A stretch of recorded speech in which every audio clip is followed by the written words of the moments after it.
Hey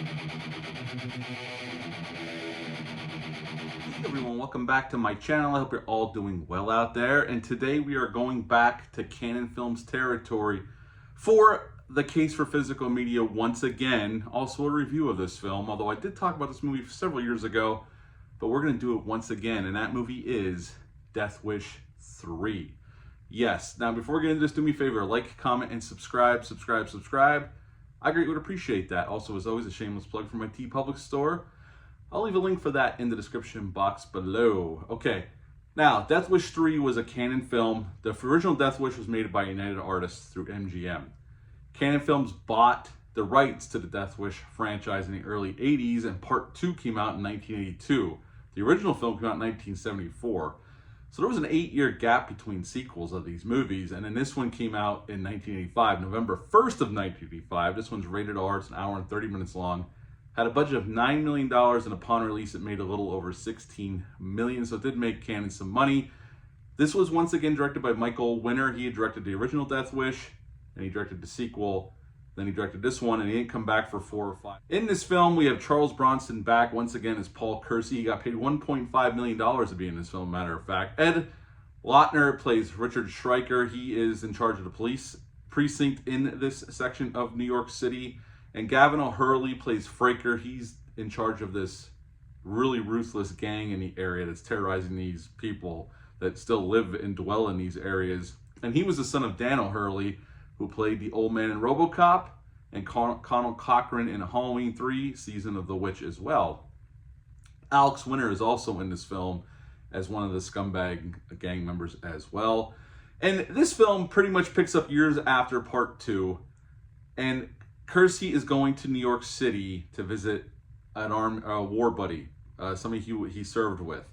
But we see this person right in the beginning of the film, and he gets killed by the gang that's been harassing the tenants of, especially this one building that's pretty much what we're concentrating on for the most part. And it's a really crappy part of New York City, really run down, and this gang is definitely in charge, and they're fleecing everybody for protection money, breaking into their apartments, stealing stuff, killing people. So it's not a very nice place. And pretty much Kersey is the lone gunman riding into town to visit a friend.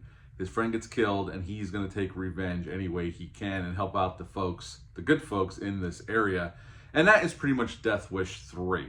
And he's aided and abetted by Richard Stryker, the police captain, too. He knows who Kersey was. He even says when Kersey gets arrested, and he remembers Kersey from the original film when the vigilante was brought in that night. And so there's a little bit of a tie back to the original film with his character, although Ed Lautner was not in the original Death Wish film. So what to like about this film? Well, okay, the first film is a very serious movie. It's a pretty well made movie. I think it's a really good movie, the original Death Wish. I like the sequel. I like this series overall, but some are better than others with any franchise. And my favorite franchise, Halloween. There's good movies and there's not so good movies. This is pretty much the same. I like part 2. I've always had a soft spot for part 3, and it's not the greatest movie. I'm not claiming it is. I'll tell you what I like about it. I'll say up front, it's a trashy movie for sure. It's definitely a sleazy, trashy movie, but I dig it, and I've dug it since I was probably 12 years old when I first saw this film. I remember my grandfather had it on VHS. I remember watching it a lot. It used to be on TV a lot, obviously very edited down because there's a lot of violence in this movie. But it's a movie I used to watch a lot. And it's very similar to a Western, but it's definitely in the Death Wish mold. It's the lone gunslinger comes into town. His friend gets killed. He takes revenge, and he starts taking out these punks one by one until the last 15, 20 minutes turns into all-out war in this area. And it's definitely way over the top compared to the first 2 films. This gets into comic book territory over the topness, kind of. Although they're still playing it pretty serious, but it gets really over the top by the end of the film. But there's a charm to it. And I know this isn't for everybody. I'm not claiming it is.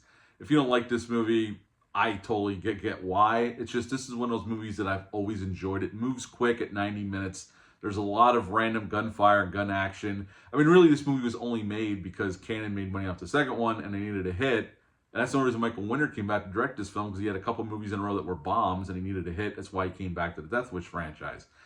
And they knew if they put Bronson on there killing a bunch of scumbags, people are going to show up and watch the movie, and especially on the rental market where Cannon made a lot of money too once their movies hit the video stores. The acting, Bronson could do this role in his sleep, but I've always liked Bronson as an actor. I mean, he's not the greatest actor, but he has that, that charisma, and he's a man's man, and you believe he can do these things. He was actually a vet. He did serve in the military as well. And I've always liked Bronson. He probably has an underkey toughness about him, and I've always liked him in films, and I like him here. Ed Lauder's good here. Gavin O'Hurley plays a terrific scumbag, and he is an absolute piece of shit, and you can't wait for him to get his comeuppance. And he does get it in a spectacular way right at the end of the film.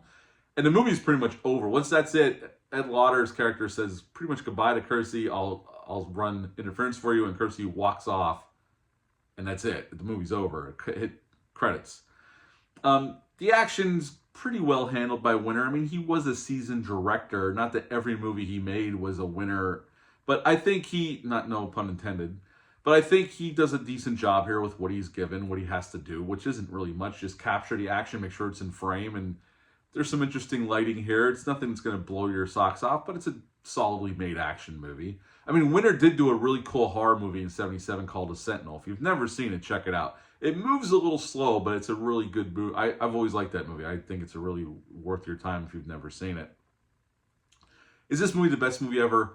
Of course it's not. There's plot, there's gaps of logic, there's tons of things wrong with this movie. Again, I am not claiming this is a great movie. I'm not even saying it. You would even think this is a good movie. I've always enjoyed it though as a piece of trashy cinema that it is, and it's a lot like other movies Cannon made in those days. And I like Cannon movies. They're not the greatest, but there's a charm to them. And this is just another one in a long line of movies just like that. And Bronson did a ton of films with Cannon. He had a long contract with Cannon Films. He did Murphy's Law. He did 10 Till Midnight. 10 Till Midnight's really good, by the way. If you've never seen it, check that out. I have talked about that one in the past. He did Death Wish 2, 3, 4, and 5. And then he did a bunch of other films, too.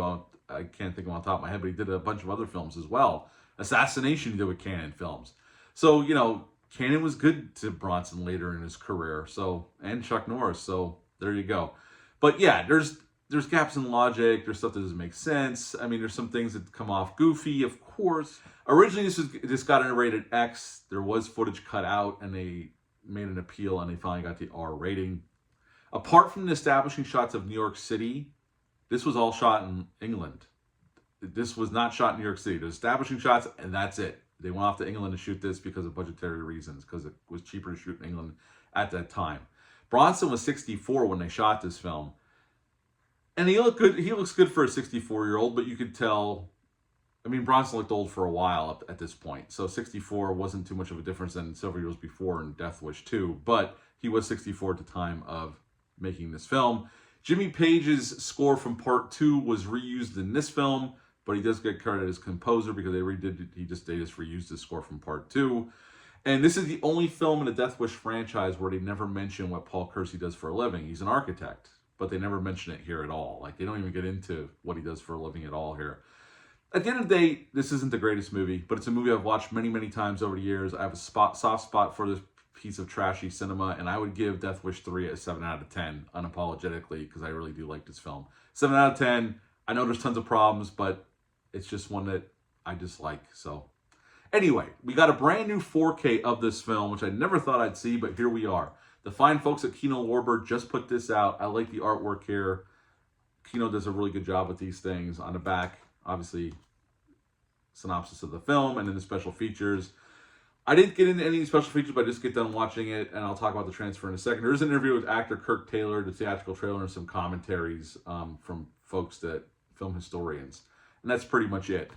Now, hardcover, hard plastic case here, and inside we got the 4K disc and a Blu-ray disc, and the special features are on the Blu-ray disc. And it sports a 5.1 DTS. And I will say it's a pretty damn well good 5.1 DTS.